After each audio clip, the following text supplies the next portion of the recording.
Well, guys, I just wanted to do a quick update on my radio repair business. I am now 37 radios into it. I've done 37 radios. Some of them are not on this map. Amelia had this bright idea to put a map on the wall and put pins everywhere one of my radios was sent to.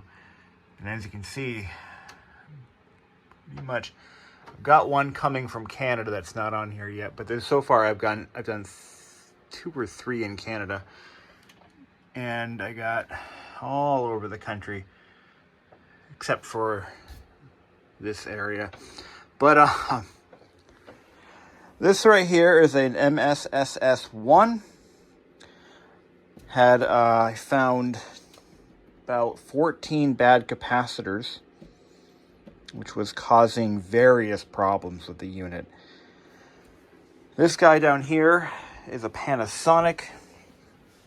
Another one, this one I actually recapped almost the entire stereo. What I'm doing, no, I'm sorry, that was a different one. This one, so I bought one of these. This is a lifesaver. This is the Peak ESR 70, Atlas ESR 70.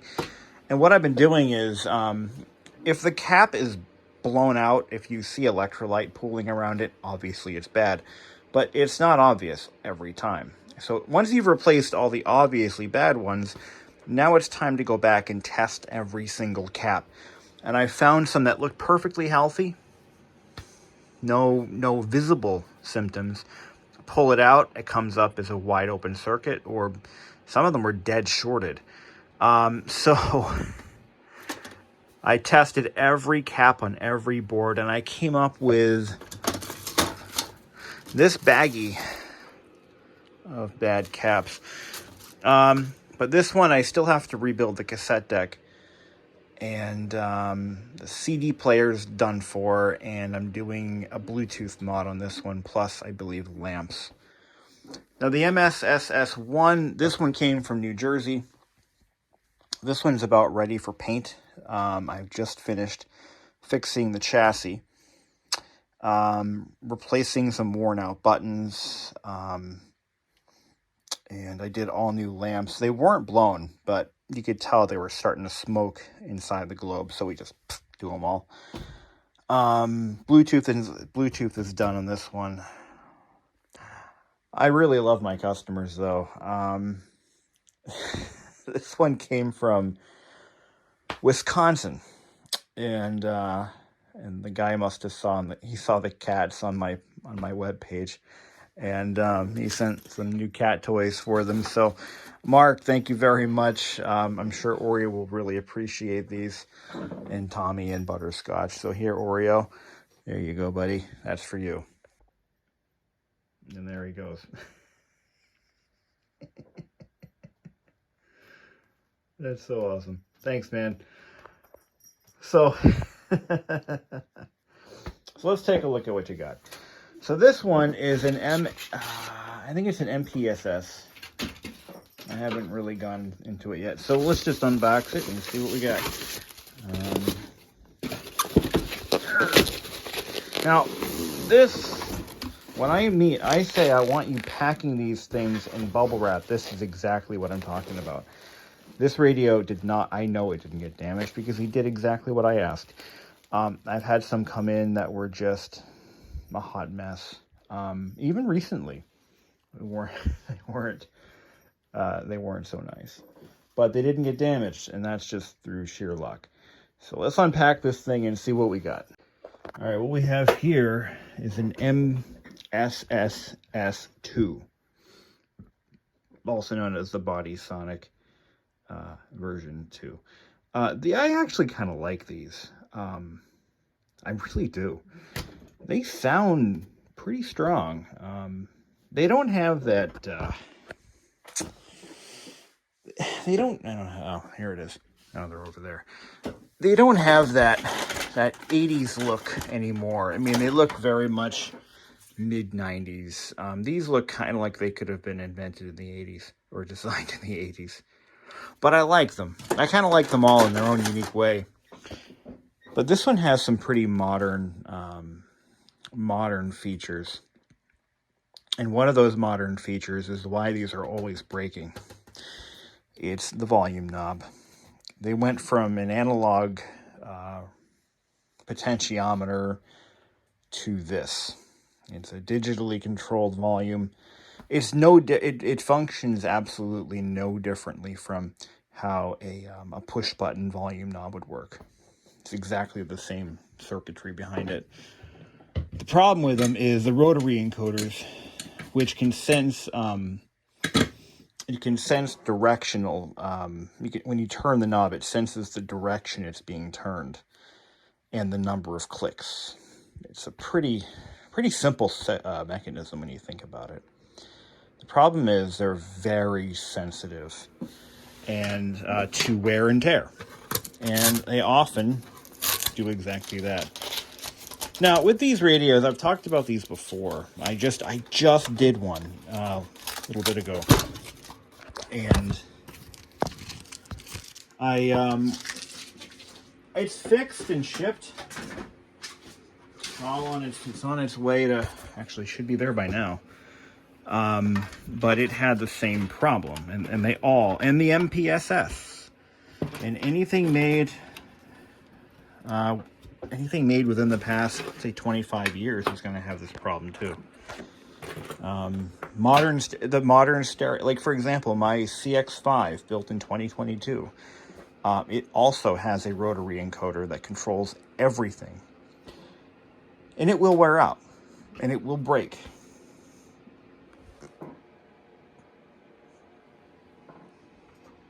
Yes.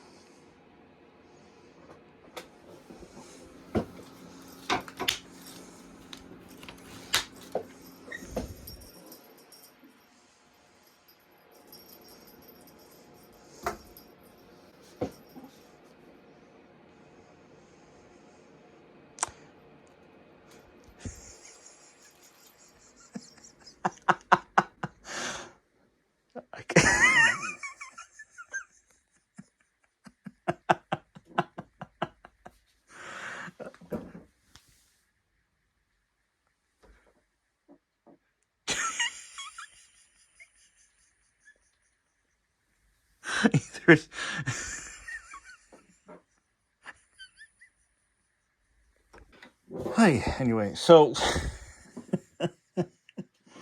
let's see what's going on with this one. Unfortunately, I don't stock these parts. They're very expensive. Let me explain why. I think I talked about this before, but I don't use the over-the-counter, off the rack version of the rotary encoder.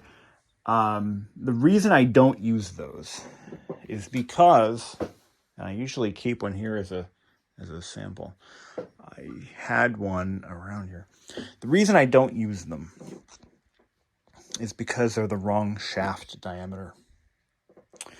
There's a $16 one, and then there's the $70 one from Pioneer. It's the same part. You can buy the $16 one from Mauser, DigiKey, all the big names. But the shaft is too thick. Here's the problem. Yeah, I could drill this out. Totally. However, because these radios are so rare, trying to get one, I lost the top cover to one of these. It was a customer's radio, and it's my most embarrassing thing I've ever done in this new business. It's my wall of shame, and that's really the only thing on it right now. But I had to do the customer right, and I had to go and find another radio to get the cover. There was one for sale. One in all of the universe. And it was expensive. And it was this one right here. And I'm pretty sure it was in a sandstorm and a flood and everything, because there wasn't a usable part on it. But it had a good cover. Here's the thing. Where's it going with this? Because they're so hard to find, if I drill this out and my drill bit slips, see how this plastic is yellow? It's supposed to be kind of like a soft white, but it's yellow. What that means is The plastic is brittle. And if I go to drill this out for the $16 rotary encoder, I run the risk of breaking the knob. And I don't have replacements. If I break the knob, I'm screwed. And yes, it's expensive to buy the right part, but it fits. It's guaranteed to work. If somebody has a stockpile of spare knobs that they want to give up and I can experiment a little bit with, send them on over. But in the meantime, I don't want to run that risk. So I have to buy, now see how loose this is? This rotary encoder is shot. And the default position for the volume control is completely off. So when you turn, I can't diagnose this radio any further until I fix this first. So I've got 2 or 3 of them on order right now because I've got another one coming from Canada. So, yeah. So let's turn this on. Okay, we got power. We have, yeah, the display bulbs are always out on these. Guaranteed, always. It's got 4 bulbs on this display and they're always out. All of them. Let's turn it on. See, it goes up to 2. If I hold it, put a little bit of pressure. Nope. Nope. Nope. Nope. Anyway. The good news is these are pretty well-made radios. For the most part, I don't really see many cap issues on these. I haven't had any cap issues on these yet so far. But what I can do moving forward is on some of the radios that have problems. Let's say I do fix this volume control and it still doesn't make sound. The good news is in my pricing, I build in, like, I know I'm going to have to replace a couple of capacitors or I'm going to have to do this. This way the customer doesn't get surprised by any additional expenses. It's built into the budget. So whatever's wrong with this. Now that I've pretty much perfected by buying good equipment, it's a lot easier for me to diagnose and repair issues like capacitors. And I actually bought all the 3 popular peak tools. I bought the transistor here. So what I usually do, so I've been making a profit on this business, but I've been investing it right back in. So I bought the 3 popular peak testers or analyzers. The LCR, this comes as a kit. You can buy these as a kit. It's a little cheaper that way. And then you buy that separately. But we've got the LCR meter. We've got the semiconductor, the DCA55, which it tests semiconductors like transistors. The one I don't have is the Zener diode tester, which I'm not sure I need, but I'm probably going to buy one anyway. Collect all 4. And there's I think one other one. Oh, there's the DCA 75, or there's a DCA 55, but with USB connectivity, but I don't need that. But I can't get this thing to do anything. I can get it up to number 5, 6, but still I can't hear anything yet. So we got to fix this volume control first. Look at that. This is how they all fail. They all have this problem. It's just baked into the design. So once those encoders come in, I'll be able to get it fixed and running. Cassette decks are easy on these. It's funny, they all use the same belt size.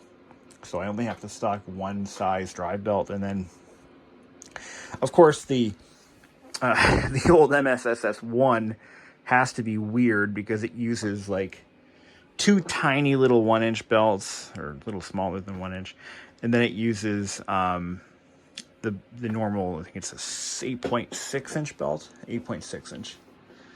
But yeah, because it's got 3 motors. because it's weird.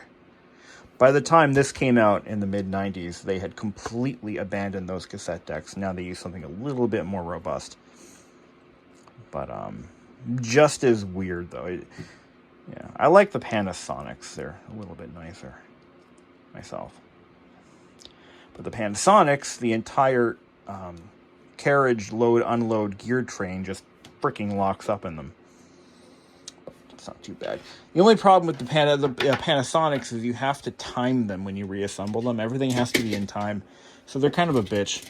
But they're not impossible. They're just harder to work on. Because everything has to be in time. And so this is checked in. I'm going to do a worksheet. I'm starting to do some more paperwork on these. So when they come in, I mark off whose it is by using a 4-digit number, which only I know what that means. And it links it to the original customer. And I mark every part on the radio so that anything that comes out has that number on it. So when I go to, let's say somebody comes in here and dumps everything off my workbench or off my shelf, I'll know where it came from. But there we go. It's getting late. I got to go to bed. Well, anyway, Mark, if you're watching, thank you for the cat toys. They seem to be enjoying them. Seem to be enjoying the box more than the cat toys, but they're cats, so that's what they do. But anyway, we'll get you fixed up. Nice packing job, by the way.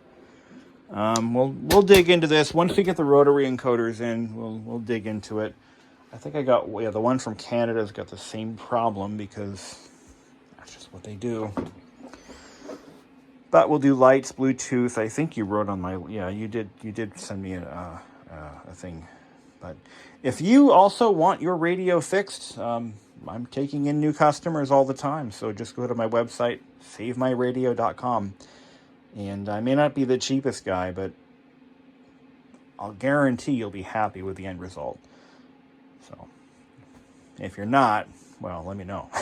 We'll take care of it. I'll just, before I go, I had a customer who sent me 3 radios to be restored back in November. 3 of them, 3 Pioneers. And I got them all done, sent them back. He's just now getting to installing them, and one of them doesn't seem to work. So I'm like, well, send it back. I'll take care of it one way or the other. Yeah, it shouldn't be that bad. And the thing is, some of the earlier radios, when I first started doing this, there was a lot I didn't know. When you really think about it, I mean, the more you work, like this is, I think, number 37, 35, 30, yeah, we're somewhere in the 30s. But the thing is, every one I touch, I learn something new. So there are some of the earliest ones that I did. Thinking back, I'd be like, well, I wish I did it differently. Because I learned a little bit in the process. So as I've progressed in doing these, my methods, my equipment is better. My methods are better. My knowledge of electronics has improved. My soldering skills have improved for sure. But like I said before, my stereo, the one in my car, was the first that I ever worked on, and it's coming out.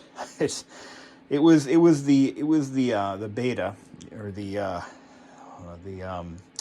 test mule, and there was a lot of stuff on that let me explain. One thing I was going to do was I was going to put an indicator lamp somewhere on the faceplate of the radios. As a matter of fact, it was going to go in the overlays that I had printed up. These guys right here. I was going to put a dead face, meaning you can't see it unless it's lit up from the back, Bluetooth logo right about here. And I was going to put a little blue LED, a tiny little blue LED in there. So when the Bluetooth was turned on and active, it would blink. Thought about it, and I did a test on my car, and I drilled a little hole, and I put the little light in there. I used a red. I actually used a red light because it's not as distracting as blue, and it worked. But it was annoying. It was so distracting because it would always blink. So I was going to actually have them do a run of labels, overlays. And I was going to have them do the Bluetooth logo, but like I said, in dead front, so you can't see it. So if I had a radio that didn't have Bluetooth, it wouldn't have that. You wouldn't see it unless the Bluetooth was present and active. I didn't do it because, again, it was too distracting and, but mine obviously has that hole drilled in it, and I've since put a new overlay set on it so you can't see the hole. But it's still got that light shoved in the back there, so I got to take mine apart. The cassette deck needs work.